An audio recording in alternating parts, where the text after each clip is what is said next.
ঈদযাত্রায় সড়কে ডাকাতি, ছিনতাই ও দুর্ঘটনা রোধে জরুরি পদক্ষেপ চায় যাত্রী কল্যাণ সমিতি। দুপুরে ঢাকা রিপোর্টার্স ইউনিটিতে সংবাদ সম্মেলনে ঈদযাত্রায় ফিটনেসবিহীন যানবাহন চলাচল বন্ধ, মোটরসাইকেলে মানসম্মত হেলমেট ব্যবহার, সড়কে ডাকাতি, ছিনতাই বন্ধ সহ ৭ দফা সুপারিশ করা হয়।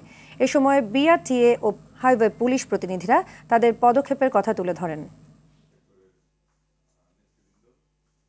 কালোবাজারি যাতে রোধ হয় তার জন্য ৫টির বেশি করে টিকিট অগ্রিম বিক্রি করব না, এবং আমরা লক্ষ্য করব যে কেউ অধিক সংখ্যক টিকিট নিয়ে বেশি দামে আবার বিক্রি করে কিনা। যে লক্কর গাড়ি, এটা আমরা বিআরটিএকে এবং অন্যান্য পরিবহন মালিকদেরকে বলেছি যে এটা যেন উঠে, তারা ডিস্ট্রিক্ট পর্যায়ে তাদের কমিটি আছে, সেখান থেকে যেন তারা এটা হাইওয়েতে উঠতে না দেয়। কোনোভাবেই অতিরিক্ত ভাড়া নেওয়াটা আমরা কনসিডার করব না, এবং আপনাদের সহযোগিতা আমরা কামনা করছি, আশা করছি এবার অতিরিক্ত ভাড়ার অভিযোগটা কমে আসবে ইনশাল্লাহ।